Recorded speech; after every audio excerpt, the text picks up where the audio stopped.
Welcome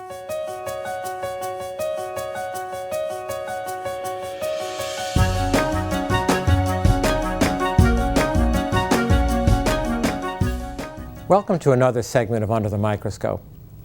I'm Jeff Gold, and I'm so pleased to be joined today by Dr. Tammy Killian. Dr. Killian is an endowed professor in the Department of Microbiology and Pathology, and you're with us today to talk about Unimed's Innovator of the Year Award. Welcome, and thank you so much for being with us. Thank you for having me. So I understand that a gene therapy that was developed in your lab was recently licensed by a biopharmaceutical company with the intent to take it to clinical trials.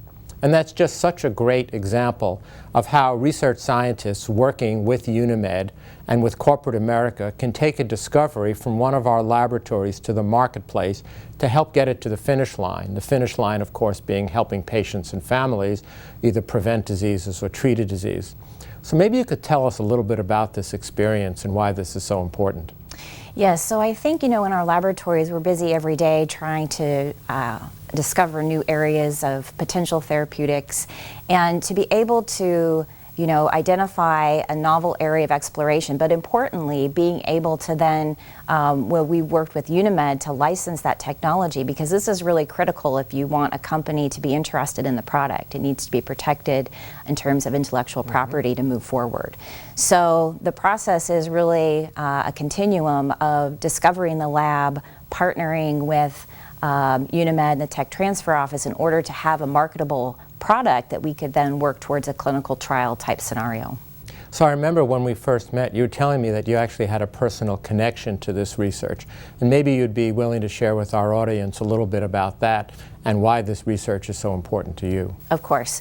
So my niece was diagnosed with a neurodegenerative disease called juvenile Batten disease in the fall of 2011. And at the time, I'd never heard of this disorder. It's very rare. But what it causes is the premature death of neurons in the brain.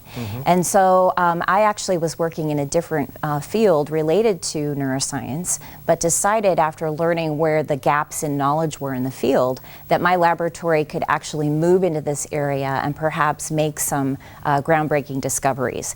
And so I'm pleased to say that during this time we've been able to do that, and part of this success has been with this gene therapy program, where we are now introducing the gene that is mutated in these children to deliver the correct gene in the hopes of preventing neurons in the brain from dying.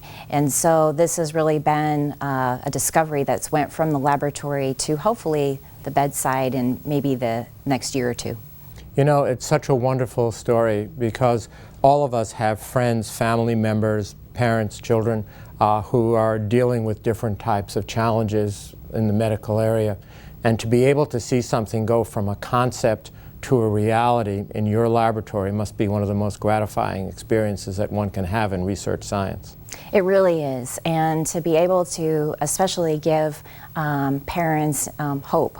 I've been contacted by several parents just saying that they appreciate the work that we're doing, and that they know that although this is a fatal neurodegenerative disease, that they are hopeful that the work that we're doing will provide some benefit in the future. And I think it's really gratifying, and I share that with my lab to say what we're doing is really giving these parents some hope for the future.